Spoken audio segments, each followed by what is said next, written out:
Guys, and welcome back to another episode of your Brains Coach podcast. My name is Angela Shurina. I'm your host, I'm your Brains Coach, and also Executive Coach 360, your nutrition, health, wellness, inner chatter, and productivity coach all in one package. So you guys lucky to have me with all these interests and certifications and passion for figuring out how to dial in different aspects of our well-being or just being in our performance so we could get out there and be our absolute best as often as possible and keep building our visions, our dreams, and better world for all of us to thrive in.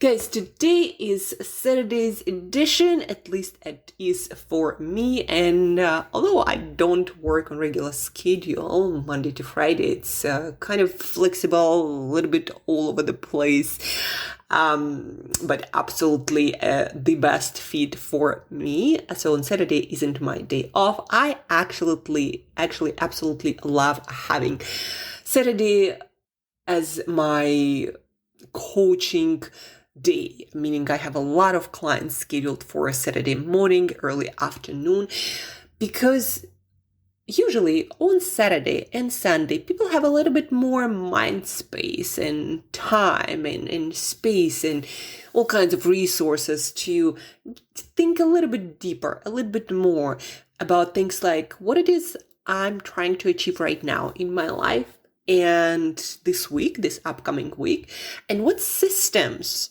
I can put in place to make my success almost inevitable.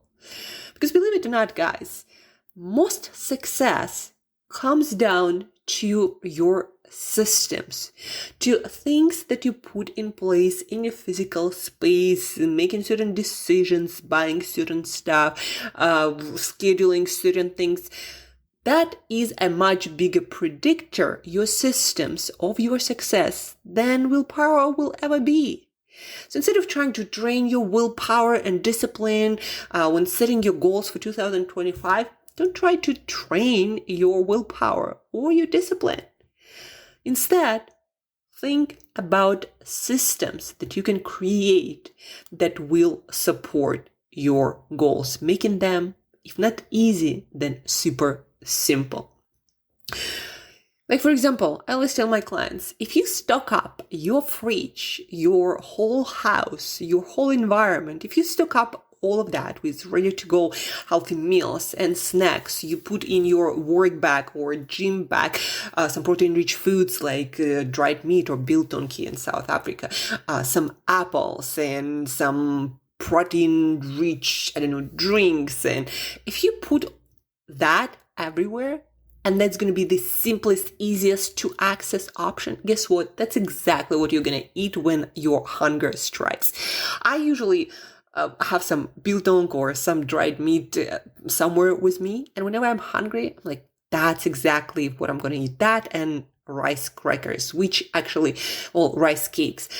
That or corn cakes, my newest obsession. So basically like rice cakes, but made of corn, and they kind of taste like popcorn, but without all the added salt or sugar or butter or oil. So very low calorie and tasty. So that's what I usually have in the house, plus obviously a lot of fruit and vegetables. And when my hunger goes up, I don't starve myself. I'm like, okay, let me eat that meat or corn cakes, and they hit my hunger and appetite and satiety receptors just in the right way. So I eat it to take the hunger edge off, but I never overeat it. It's not that super delicious that will drive me to eat more of it, right? So I create the systems that make me succeed. And so looking into 2025 and your goals and your aspirations, and especially things that you've been failing with and keeping you frustrated with them, look at that and ask yourself, where do I not have the systems to support success in that area? Today we're talking about nutrition. So what in my house, what's in my environment, what's in my decision making doesn't support the goals that I say I want. Why I'm talking about decisions here as well, it's making decisions in advance is one of the biggest, most effective hacks to do the right thing when you don't feel like doing the right thing, or you are faced with temptations. Like, for example, if you're invited for holiday dinner, if you make a decision what you're going to have there, like variety, I'm going to have the meat, whatever the meat they have, and vegetables, the less dressed vegetables, and I'm just going to have one serving or two servings, and I'm going to have a piece of cake, but I'm going to have one serving, the smallest slice, and try to imagine that as vividly as possible. And what I like to call, do this mental rehearsals, how you're going to do about that, and if somebody offers you a drink, what you're going to go for. If you make all of these decisions in advance and rehearse them several times, what you're going to say, what you're going to answer, believe it or not, even with a little bit of alcohol in your blood, you're still going to make right decisions. And my clients, once they start practicing that, they're blown away by how effective it is, how making a commitment in advance to exactly what you're going to do, how well it actually works. And then all of a sudden, all of the temptations and things you said were awkward to say, all of a sudden they don't bother you anymore. You rehearsed it in advance. You committed to that. That is aligned with who you want to become, what you want to do, the result that you want to get. And most of my clients are blown away by how effective that actually is. You making decision and rehearsing mentally what you're going to do when the situation happens. So that is also a part of your system. Like today, I'm going to this outdoor open air concert, and I've already decided I'm going to eat protein-rich stuff. I have chicken, I have chicken in my fridge in advance with some salad. And then if there is biltong or somewhere where I can get it, I'm going to have a serving of that. And then I'm going to be drinking water or maybe a rooibos unsweetened tea. But that's all I'm going to have. And guess what? That's exactly what I'm going to have. And when somebody offers me something else, I'm like, no. And the answer will be so easy for you folks. So start practicing that. Make decisions and commitments in advance and mentally rehearse them. The more you rehearse them, the more you build up that neural circuit, which your neural signals or nerve signals will follow along once you are in the situation that you imagined. In coaching, creating the systems and making decisions in advance, and one cool book that's called Switch, Changing When the Change is Hard. Switch, the book, check it out. But then also in coaching, we call this shaping the path, meaning organizing your environment, external and internal, to make the thing that you want to do easier, kind of like following the path, right? The actual neural path that you create in your brain, and which is supported by the environment outside of you, which you shape to a bigger degree than you even think about. You have so much say in how you design your environment, physical, social, mental, and cognitive. And at the end of the day, that's exactly what's going to define whether you succeed with your goals or you're going to fail and struggle just like you did last year. Speaking about goals and aspirations for 2025, as promised by the title of this podcast, we're going to talk practice today. We're going to talk about 2 nutrition numbers that you absolutely have to figure out and consistently implement if you are the kind of person who is interested in their peak health and fitness and nutrition. And most of the world, guys, do the exact opposite. The number that has to be lower, most of the world gets it higher. And the number that has to be higher, most of the world gets it lower. Numbers. And these numbers, all the latest research, all these top voices in nutrition, in longevity, in fitness, these are the numbers that people keep talking about. And I've been in the field for more than a decade, like 15 years. Like, it's scary sometimes how old I get. I'm like, I'm old, but in a good way. I've been on earth for some time. Anyhow, two numbers that have been consistently repeated and talked about, and they never really changed. We just now got more data and more research that yes, these numbers matter. And these are the guidelines to get them right so you could get into your peak health and fitness and vitality, no matter the age. Like, obviously you can't get younger, but you can feel pretty damn good at any age. Two numbers that matter the most. Besides eating a ton of fruit and vegetable, that's never going to change, so eat that. But besides that, two numbers that matter the most, and you won't guess them. You have to figure out how to do the math, how to measure and track your foods. It's the key skill if you want to stay healthy in the world where abundance of food and food advertising and eating cues and triggers are the amount is just overwhelming. So these numbers, you have to know them. You have to develop the skill to follow them. Two numbers. Number one, calories. You got to understand how many calories. You got to learn how many calories you consume. If you don't get this number right, you're gonna get more and more and more health problems. And guess what? In our current environment, food industry does not support the right thing. Meaning food industry wants you to eat more because that will make you spend more money and that will make them more money. So advertising and marketing in most cases works against you. So food industry wants you to eat more. And every time you step into the supermarket, that's what you gonna be prompt to do. Eat more, buy more, right? Understand this, that unless you have good system in place, you're not gonna do the right thing. So calories. First skill, you gotta learn how to track them, how to research. It's super easy actually, especially with the AI and Google, how many calories is in this or that. Super easy to figure out. Again, ChatGPT, Google it, it's available.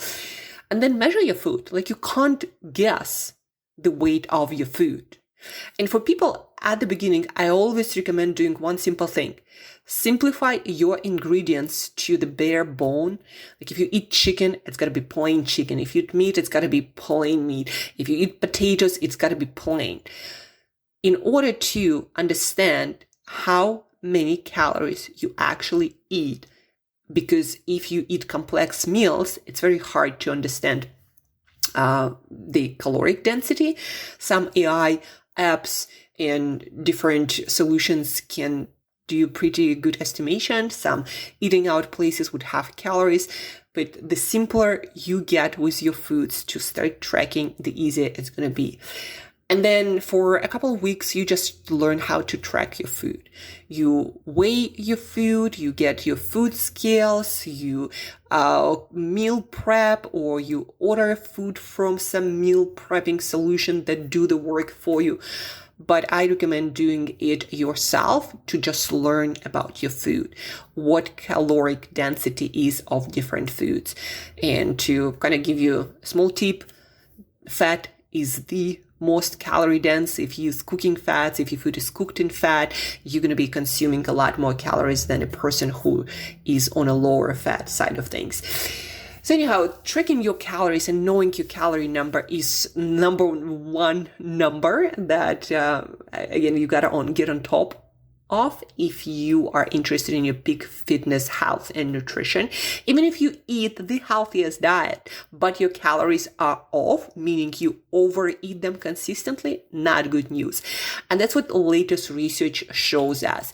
It doesn't matter the quality of your food. If you overeat in energy, you're gonna get negative consequences. Doesn't matter like what you eat. You might be eating cashews and walnuts and overeat every day on that, and that's still going to be a bad news.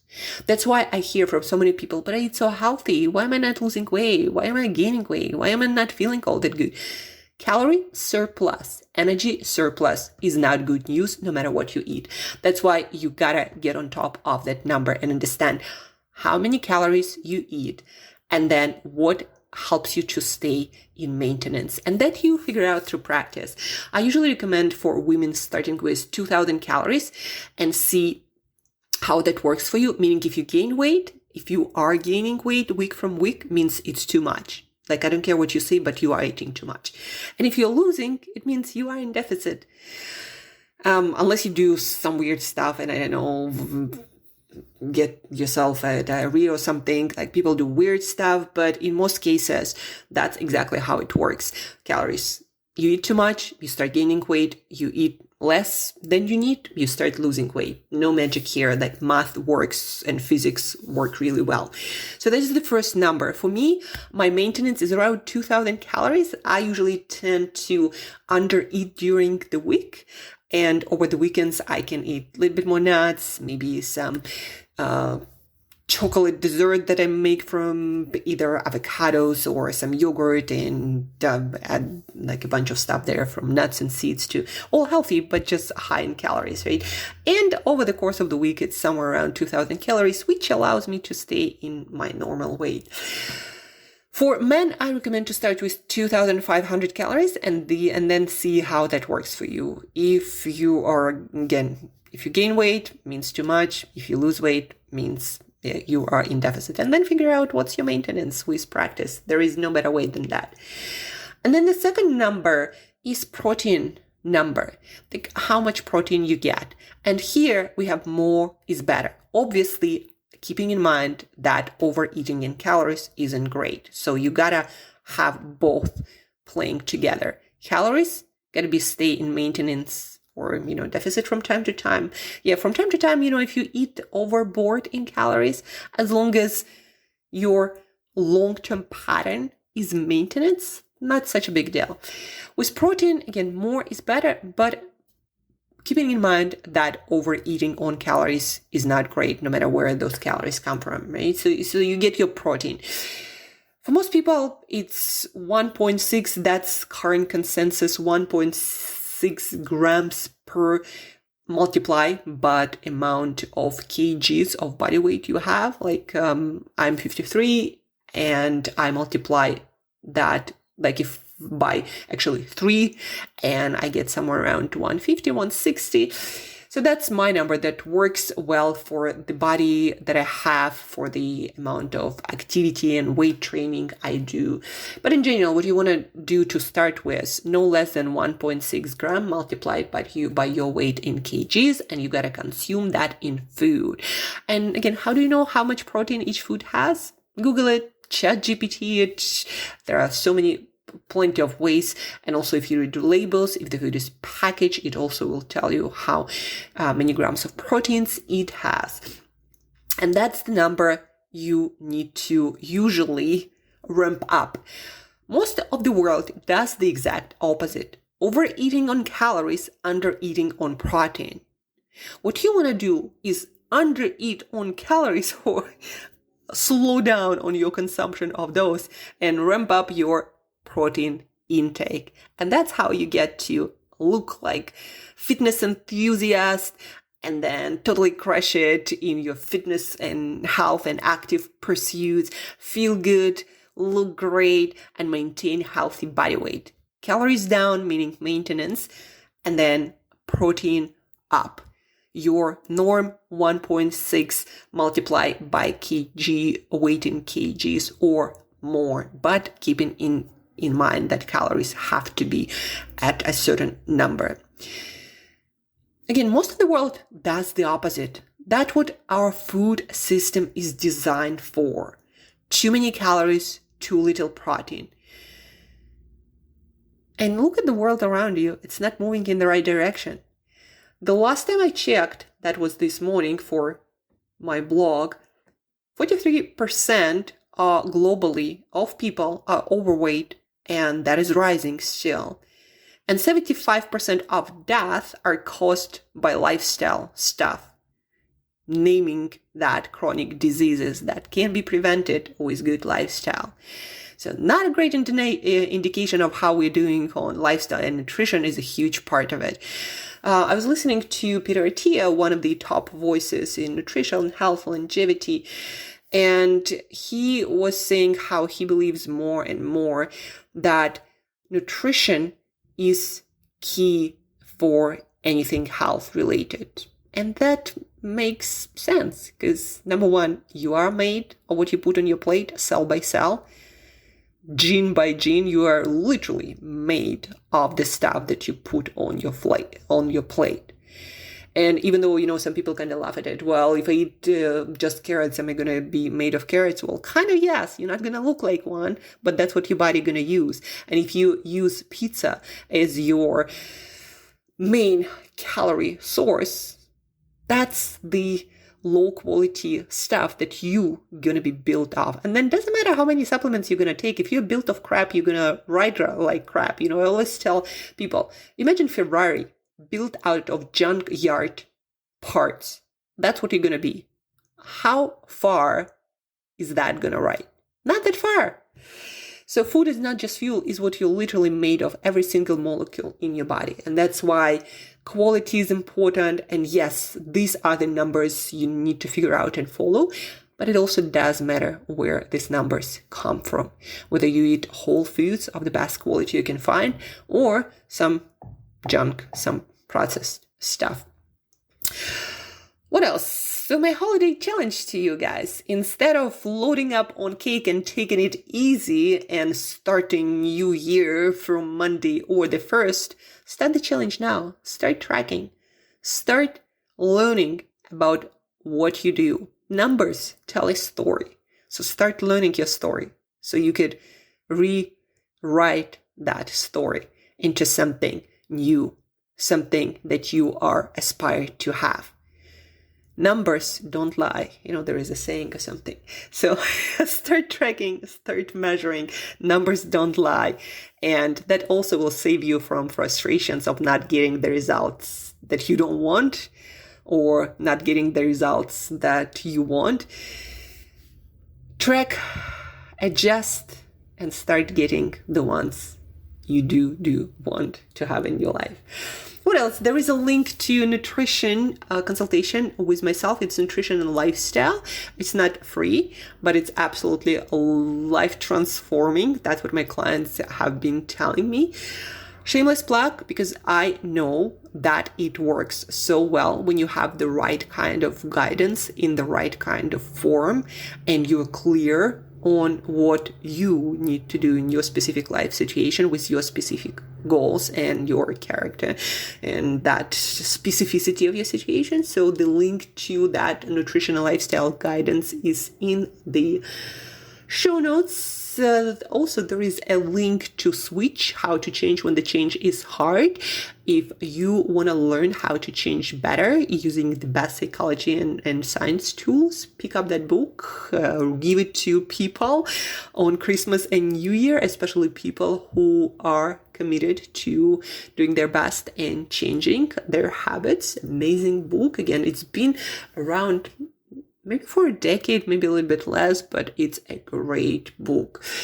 You're going to learn a lot of coaching concepts that you need to change yourself, change your family, change your organization, change your team. It's a lot of those principles that just work for human being explained in a very simple, metaphoric language.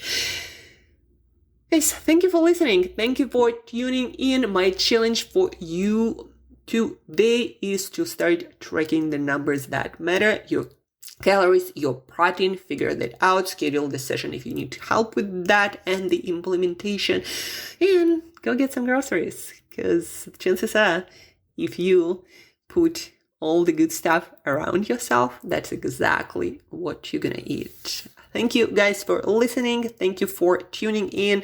Happy and measured grocery shopping, and till next time, be awesome, change, put systems in place to succeed. And if you need any help with that, you know where to find me. Check out the show notes.